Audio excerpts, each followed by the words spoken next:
Hi, this is Mark, KM6NHH, with a review of the Yaesu FT65. This is a dual band transceiver, handheld transceiver radio from Yaesu. It's a great one. So far I really like it. I just got it in the mail today. So this is really a brief overview of my experience so far rather than an in-depth review. First thing I wanted to mention is the antenna here. The antenna on this guy right now, I've got my Baofeng antenna on it. So this is actually the antenna from my UV5X3 from BTEC. So here is the rubber duck from the Yaesu FT65. I like the aesthetic of the FT65 rubber duck better. I think it just looks nicer with that kind of stub end and the kind of overall profile that's not broken up like here and broken up there and broken up there. It's just a solid profile. I like the look of it. However, with that said, looks aren't everything, as you know, and apparently this has really poor performance. So I've seen people actually run it on meters and said that the result they got was dismal. However, the reviews on this antenna I've seen, I haven't run any of my own reviews on them or anything like that, but on the Baofeng antenna, this new and improved one, apparently it's a lot better than the old Baofeng. So I'm guessing it's better than this one, so I put it on to test it. Seems to work fine. Rubber ducks compared to each other, maybe it's not so big of a difference. I really don't know, but I just wanted to try it out, and it's the same connector type. So this is the, I'm not sure if the other Yaesu that's around this range, the VX4R, or I can't remember what it's called, but I'm not sure if that one is the other one, or is another one like this too, but it does use the connector you'll find on Baofeng's, which is SMA-F. So if you're looking up accessories and things on eBay, or antennas rather, don't even worry about looking for like connectors to adapt your Baofeng's if you have an FT65 or if you're getting one. You can just plug in your, your NA771 or whatever cool antenna you have that fits your Baofeng. It's just going to fit right on here without any adapters. So that's really cool. The next thing here regarding the build, I'm upgrading from Baofeng's just after dipping my toes into the hobby here. So my strategy, as with most of my hobbies, is to start really small and optimize for cost versus what I really need. And what I really needed was like a basic transceiver. So I'm upgrading from Baofeng's. I feel like this is a really worthwhile purchase. I got it on sale, and it came in, I think, it shipped to me for 115 bucks from Gigaparts. Not the best deal I've seen, but it is a good deal. So that's something for right now. This is August 2018. I think that's, it was fine with me. The build quality is great. I mean, just out of the box, this feels much more solid than does a Baofeng. And it's got, I've seen a lot of forum posts since I bought this, where people in the forum will say like, oh, this is just a Baofeng, and it's basically just a Chinese radio like any other, and it's a waste of money. But so far my experience does not align with what you would expect from reading that. This is a higher quality build. Even the clip feels more solid to me. It feels like it's a higher density plastic maybe, but whatever it is, it does feel better. Also, like, even my Baofeng UV5X3, I can take that thing and I can pick it up. Like if I try to seat it somewhere by lifting it like this, with my thumb on the front, my thumb will go to the bezel on the top of the screen and exert pressure there as I do that.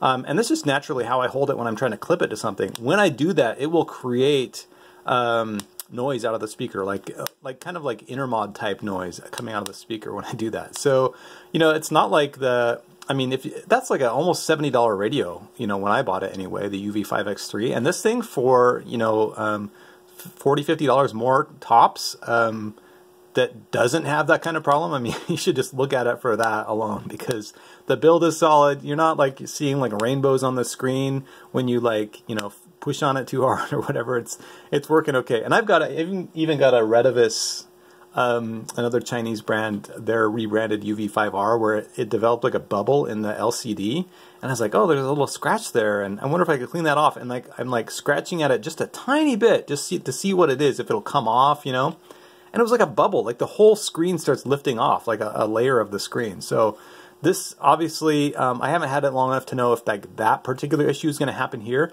But this screen right here on the Yaesu, it's solid. I can press on this and don't see any changes in the screen. It's obviously an upper layer on top of the screen with some kind of a gap there. That's how it feels anyway. So, like I said, the build quality feels really good. Now, the next thing I want to say is the sound. The sound levels are really good here. They're not as loud as some of my other HTs, like the UV82. I think it seems a little bit louder than this one. However, it's not something that I'm concerned about. So I'm happy with that. The other thing here we've got is the let's see here. Oh yeah, the question about, I wrote watch, and I'm like, why did I write down watch? I don't know if this is dual watch. The Baofengs, they all come with a dual watch where you can just set it to kind of watch two frequencies. I don't get the feeling that this one does that. I kind of reread the specs after I bought it, and I kind of went, oh, maybe I just bought a radio that does not have dual watch. So if that's important to you, it's important to know that dual watch is different from dual monitoring, because dual watch will just pick up the station that comes in first. And so you're not really hearing both stations like overlapping if they're talking at the same time.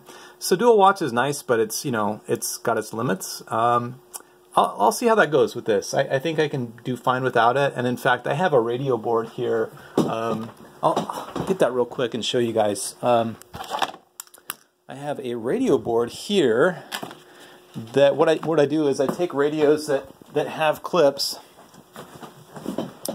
I call this a radio board. It's really a colored pencil package from like 20 years ago. But this will, I found I can clip my HTs to this. So here's two of the Leishun, I don't know how you pronounce that. These are the 440 push-to-talk, like little mini radios. They're kind of cool. My kids think they're like Star Trek. They're pretty awesome. So that's the push-to-talk. Anyway, that's a different radio for a different time. But I can clip like 4 radios. I mean, with these guys, like 6 radios to this board, and it works great. Anyway, why was I saying that? Oh yeah. So anyway, that's how I do my monitoring. Is like when I'm sitting around and, you know, wherever I might be, I just bring this case. I can set it up and click a bunch of radios onto here and just turn them on, and I can monitor like, you know, 6 or however many stations I want, like that. So that hasn't been a problem for me when I've actually practically needed to do that. So not a big deal. Let's see, beyond that, the light here. Oh yeah, so the screen, like when people are talking, like out of the box, I hear people talking, the frequency is in use. The screen is not lighting up when they're doing that. So I don't know if that's a setting somewhere. I'm going to check and see. But if you're concerned about that, you might want to check on it before you buy it. The other thing is the light, the flashlight here.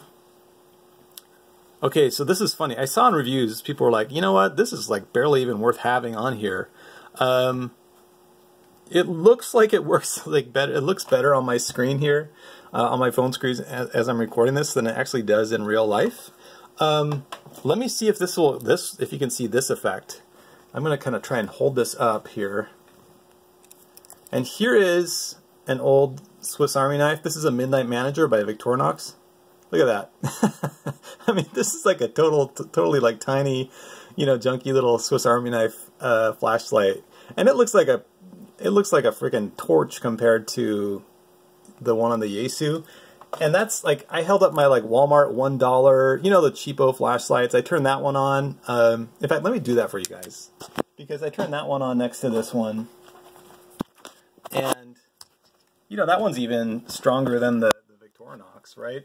So here I have the Yaesu. It's in the way. All right, there's the Yaesu. And here's the Walmart $1 super cheapo. There, see that? So quite dramatic.